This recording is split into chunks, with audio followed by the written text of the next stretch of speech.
So The Flash's final season, season 9, episode 1, just aired a couple days ago from the time of recording this video, and we watched it more than once. Here's my review.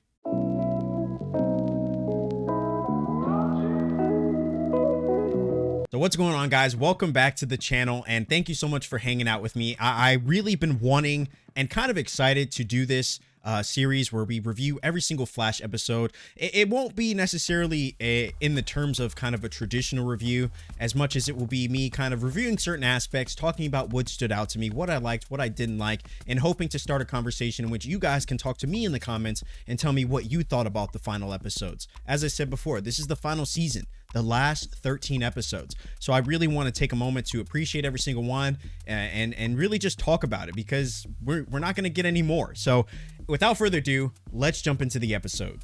So episode 1 of the final season, season 9, season premiere, the last one we're going to get, starts off really strong in my opinion. It brings about a level of nostalgia and reminiscing, and you just kind of, I don't know, if you're anything like me, you can't help but get a little bit of emotion when it comes to watching this final scene. The episode starts off with Barry and Team Flash fighting off against some lava creature that's wreaking havoc on some docks, and there's so many elements of this particular scene that really drew me in and had me feeling like just an immense amount of emotion and happiness. And I don't know if that was because I was realizing that it was the final season, or if it was the fact that I'm just excited that the Flash was coming back, or maybe it's a combination of the two. But it's in the music that was just epic. It was in some of the shots that they got that it just felt like this season was going to be different, that this season is a farewell, a love letter, if you will, to the cast, to everybody that's been involved in this project, to the Flash, and to fans of the show. And so when you're watching this first episode, it really got me at the beginning when Barry says, you know, let's do this one last time. It's something that we heard him say in one of the early teaser trailers about a month before this season premiere launched. And to hear it again, it just, again, is that subtle reminder. We're here. We're in the final season. This is the final stretch. Buckle up, because it's going to be a good one. And I know some people have mentioned and had their thoughts and hesitations about the fact that this is going to be only a 13 episode season, but I actually like that.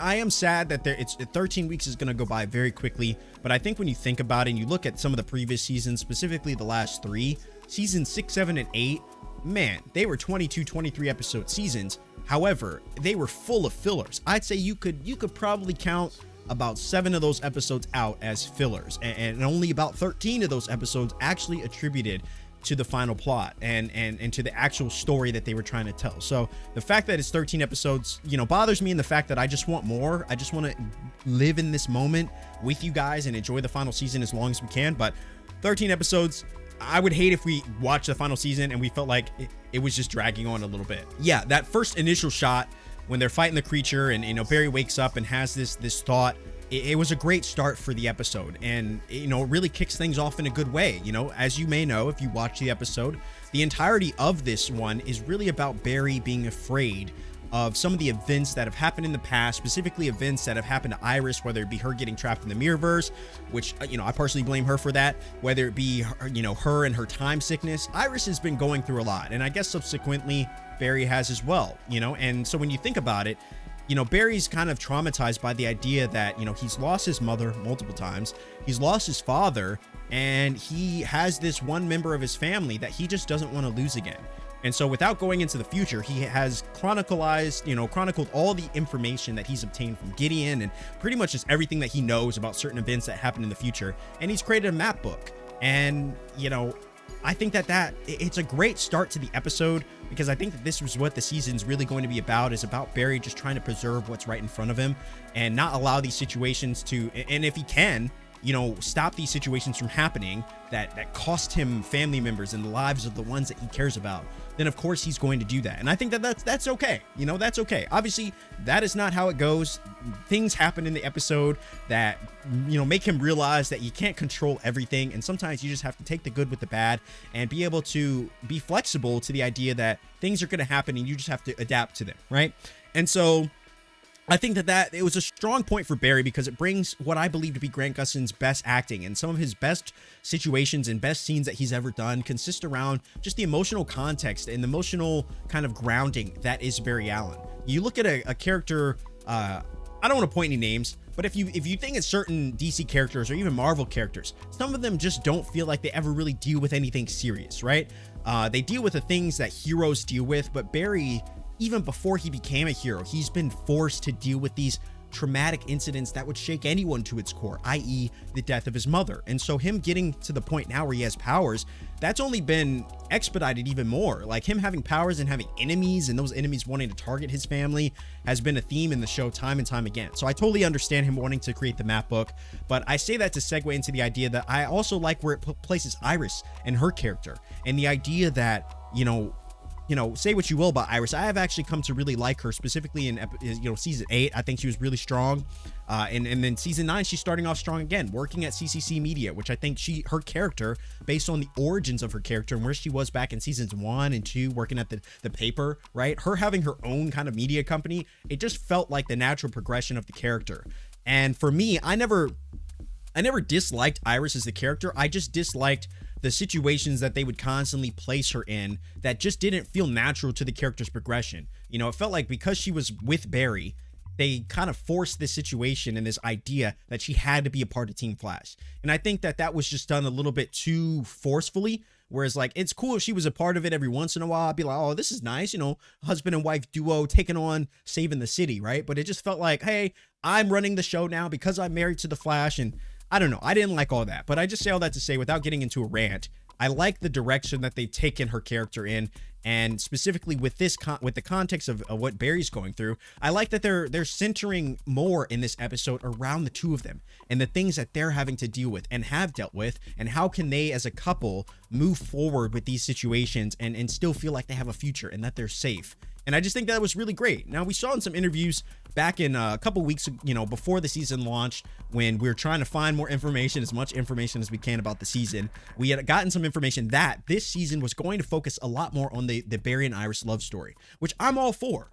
I think Barry and Iris have a great love story. But again, when you look at the past couple seasons, it doesn't really feel like that's been the focal point of the show. It doesn't feel like they've really doubled down on that. So I think that with the final season, them doubling down on the idea of these two reconnecting once again, starting a family together and living that quote unquote happily ever after, I think is a great focus of this season. And I hope that they continue to double down on that as they did in episode 1. So from that perspective, I really enjoyed that. I think Iris is in the right spot. I really enjoyed the plot for Barry. If we're looking at some of the other characters, right? Because it just feels like we're on a character tangent at this point. We got to talk about Chester and Allegra, who at the end of the first episode finally share their first kiss together. Now, I think this is something that has been teased for the last couple of seasons. I feel like ever since season 6 and these two started working together, the commonalities that they had together, their mutual love for D&D, it just felt like these two were naturally supposed to be together. And I always felt like it was a little weird that it just felt like they were dangling this carrot over the viewers and saying, hey, we know we've kind of written this, so it seems like will they, won't they, right? But as the viewer, come on, we know they will, but the question becomes, when will they? And then once you get to a certain point of watching the show and watching them kind of dance over it over and over and over the course of seasons, you start to get a little annoyed at the idea that it feels like they're just waiting for a moment where it feels like nothing is going to happen, and they can throw that in there. It's like a piece of plot, right? But now that they're in the final season, they don't really have that option anymore. They have to address that. And so I think that it was great that in the first episode, we got progression for the two lovebirds, Iris and Barry, right? We got progression for Chester and Allegra. And I think that was really strong. It was really great. I think when they both felt like they were gonna die, it made sense that these two would have that moment of just kind of succumbing to their emotions and their desires and just choosing to be together, stop beating around the bush, right? And I think that was great, right? And then in terms of character progression, if we're talking about, we got to talk about we got to talk about Cecile, and we have to talk about Joe, who are also making plans where Joe presents the idea to Cecile that, hey, I want to leave this metahuman life. I've done this for a long time. Joe has also sacrificed quite a bit for the sake of Team Flash and saving the city. And I think it also feels like he hasn't had a lot of character progression over the last couple seasons. And I know that he went from series regular to more of kind of a guest star on the show. And that makes sense. But I like that. I've always wanted Joe to kind of be having the desire to move on, and pursue his own happiness. You know, Joe is a great character, and I think he's always kind of been that character that has sacrificed for the sake of his job. And, you know, he happened to fall in love and all that, and that's great. But it always felt like that was the back burner and the side note to what was his overall story, which was being a part of Team Flash and saving the city. And so I think his decision to leave not only reminds us once again that this is the final season, that the stories are going to be wrapping up. But, you know, I'm glad that they're writing his character and his decision to leave now as the final season versus if they wrote it, you know, back in season 6. I would have hated to see Joe leave, just like I hated when Cisco left, just like I hated when Tom Cavanaugh left. I think that was a really sad season for me because these characters are so important, and it's like they're characters that you simply cannot replace no matter who you bring into the fold. I think Chester and Allegra are both integral parts to the show now, but at the time and even to this day, you know, you can't help but think about Cisco, and you can't help but think about Harrison Wells and the Wells that have been in the show, and feel like because they were the ones you started with, and so they'll always be the OGs, the critical key pieces of the show.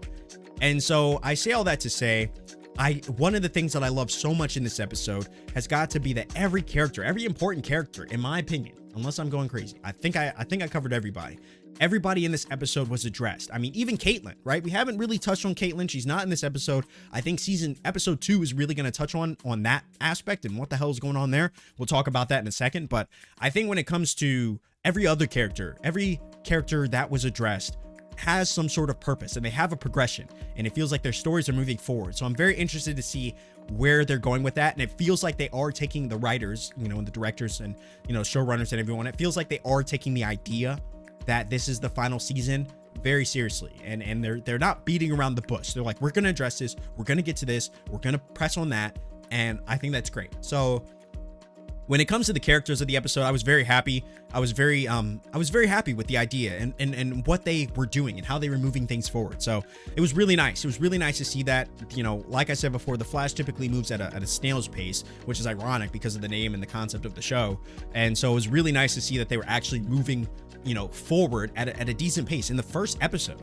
And so that was really nice. And I think the time loop aspect, if we're talking about the general plot of episode 1, which revolves around, you know, Barry getting stuck in a time loop based on an incident and an incursion that happens, or an encounter, I should say, that happens with him and Boomerang, or Captain Boomerang. And so that causes him and Iris to end up in a time loop in which they continue to live Wednesday, i.e. the name of the episode, Wednesday Ever After. They continue to live Wednesday over and over and over. And obviously that makes Barry realize that he can't control the future. And it also it was a fun episode. I think it had some serious notes in it, but it also had some fun in it when they're going through the time loop and just waking up in bed over and over. I just felt like that was nice. I don't know. Overall, this episode really provided some lighthearted notes while also taking the episode seriously and moving it in that final season direction that you kind of want. You don't want them to feel like it's all fun and games, right? You want to feel like there's a plot and there's a purpose, and we're moving towards that as a shared community. And so that was really cool. I really like that. Now, we got to talk about Caitlin. I think if I'm going to critique any aspect of the episode, I'll try to be as nice as possible, but I haven't enjoyed what they've been doing in the direction they've been taking Caitlin's character, right? If you look at the beginning of the show, it was really all about Caitlin. And then you start to get glimpses and little teases that she could potentially be a metahuman as well. Come to find out as the story progresses, she is not a metahuman. She's actually something much more. She has, I don't know, she has it was like a genetic thing or something like that. And she is kind of one half of a greater whole, which being her and Killer Frost. Then what they started to do was started to want to give Killer Frost her own identity, which I can't imagine was an easy task for the makeup department and everything, who would probably spend hours creating, you know, the makeup for Caitlin's, you know, Killer Frost. And so it always felt weird that they were splitting the two. Just felt like, do you all have money for that? But again, it is what it is. And then it gets to a point where Killer Frost, you know, she dies in season 8, and it just didn't feel like there was a lot of life put into that. And so that's what brings me to my real point, and the issue that I felt was that they didn't put a lot of life into Killer Frost's death. It felt like that was just a one-off episode. Nobody really seemed that heartbroken about it, like what we, you know, have seen in other shows that have had funerals in the Arrowverse, right? It felt like there was a lot more weight put into that. And so you look here and it felt like, oh, Killer Frost is dead. Wow, that sucks. Okay, let's have a funeral. Let's remember her. It just didn't feel like she was treated like she was a real person on the show. And so when they decided to progress her character and progress her love interest, and having that guy, I don't remember his name right now, but he decided to like try to start doing some experiments with Caitlyn, in which Caitlyn decides to go rogue and try to create some enzyme or whatever to bring Killer Frost back. It just felt weird. It felt weird. It felt forced. It didn't feel natural for a character that didn't really feel like they give a damn about in the beginning. And so, you know, that's all I'll say about it. I just, now I'm kind of curious. Okay, Caitlyn's back. She might be Killer Frost. Maybe it's a combination of the two, which wouldn't make sense because they've already kind of done that. And so I'm very curious. I'm going to hold my true opinions on that until we see episode 2. Maybe in my next review for the next episode, we'll get a little bit more into exactly what happens with that character. But at least for me, for now, I just find myself a little unmotivated and uninterested in this whole Caitlyn story. Caitlyn's always been a character that I wanted to find happiness. I wanted to find love. And it just feels like no matter what she's done, they've tried to force the character into situations where she'd go out on dates and stuff like that. And she just can't get over Ronnie. You know, she can't get over the situations that have happened. It just feels like a character that is perpetually traumatized by the incidents of the early seasons. And I've always kind of wanted more for that character. I wanted that character to move on and feel like they, you know, that she could progress her life and not be kind of branded by trauma. And it just feels like they just kind of kept her there. And now her sister, quote unquote, dies, and now she's just branded by more trauma, which causes her to make decisions that are just kind of reckless. You know what I mean? And so maybe that was the whole point, but I feel like everybody else has managed to find some sort of happiness in the show. And it just feels, it always made me a little mad that Caitlyn, 1, didn't end up with Barry, because Snowberry forever, and 2, that it just felt like they didn't want that for the character. But again, we're gonna have to wait and see. In terms of the whole like reveal of like, who are you, right? When Barry's talking to whoever that is, Caitlyn, you know, a version of Caitlyn in, you know, in the, I guess the break room, I guess, yeah, to me, I was like, man, they're still riding this wave of like this whole thing. I thought my prediction was that Caitlyn was going to come back evil, but I guess maybe that's not going to happen. I have no idea. I guess we're just gonna have to wait and see. For me, I'm cautiously optimistic in terms of what they do, what they'll do in the future. That's probably how, as far as I would leave it in terms of the Caitlyn reveal. And so we talked about the characters. We've talked about the general story. In terms of the things that I didn't like, I would say that the Caitlyn thing was really the only thing that I'm not so sure about.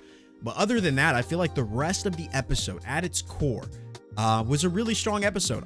You know, I don't like to rate episodes, you know, personally, because my opinion will always change. You know, my opinion on this episode will change with the next episode after we see the next and the third episode, the fourth episode. And so I don't want to give it a numerical value, but I would say if I were to grade it, I would give it, you know, I'd give it a solid B+. You know, I think that the episode was great. It brought a couple of cliche moments, right? With Barry phasing a nuke. Oh, Barry phasing the nuke. You know, I won't touch on that too much because, you know, if you've seen it, you already know how cool it is. But I would say it's one of the coolest moments that I've seen in The Flash in a while. And I think when he was using his speed and in terms of the CGI, I would say it felt very reminiscent of peak Flash and the old school Flash days when he would use his abilities. And so, you know, with that, I would say, you know, one thing that I was really worried about is with 13 episodes, does that mean that they're going to have more money allocated towards, you know, this final season because they have less episodes to invest into so that they could invest more in the CGI and certain things like that. Or if because they only have 13 episodes, maybe they potentially have a lesser budget because the people who pay them and give them the money to make these episodes realize, well, you don't need that money. So like, we're going to cut your salaries by like a quarter. So because you only need this much per episode. I don't know. It looks like they put more effort in and more value into the CGI scenes. I think that specifically came into play when he phased a nuke, which was 1, I didn't know Barry could even do that. And 2, I think the visuals for that had the potential to look very corny. And it actually, in my opinion, looked pretty decent. Yeah, could it have looked better? I guess, but for what it was, I think it was a really strong display of how much quality they've obviously put into this final season. And so, yeah, when I look at it, I think that this was a great episode. It was a great start to the final season, and I'm really excited and looking forward to seeing what potentially happens next. There isn't really much more that I want to say about this episode. I could obviously keep going, But I think one thing that I want to do is open the floor up to you guys. So let me know in the comment section below, what was your favorite part about the season premiere of the final season? And how are we feeling? How are we feeling? Are we sad that the final season is here? Because if the answer is yes, let me know down in the comment section below, because you are not alone. I definitely am sad about the final season. I'm very much looking forward to this journey that we're going to go on together, and expect that I will be reviewing every single episode. If you guys follow me on TikTok, you've already seen kind of my short form thoughts on it, which is it's pretty much my quick, little glimpses and thoughts on the episode. However, I do want to continue to do this every week, where I give you my more full thoughts on different parts of the episode, different character dynamics, certain progressions that happened in the story, so on and so forth. So, be on the lookout for more of those in the future. Hopefully I'll get episode 2 up sooner than I got episode 1 up. But any support that you guys can drop on this video, drop a like on this video, so, drop a comment, any sort of feedback helps. Let me know what you might want to see, what you liked about this review, what you didn't like. Like I said, I would give this a solid B+. I want to change that. I think I'm going to give it an A-. One, because I just feel like the quality was there. I feel like the story was there. I feel like the progression was there. The only thing keeping it from like an A+ or an A was just the Caitlyn arc is one that I personally feel like is just dragging on, and they got to crap or get off the pot, in my opinion. But we're going to wait and see how that shapes up in episode 2. It looks like that's what they're going to be touching on. So like I said, drop a like on this video, subscribe if you're new here. We have a lot more Flash content coming up, and more discussions about the things that I'm watching and the things that I'm excited about. And I'm excited to share that excitement with you guys. So if you are excited about that as well, and you want to hear my thoughts and opinions, you're already in the right place. Subscribe if you're new here. Other than that, guys, thank you so much for watching. My name is That Guy Rye. I appreciate you. Hopefully you're enjoying the final season of The Flash. I know I am. And as always, thank you for watching. I will see you in the next one.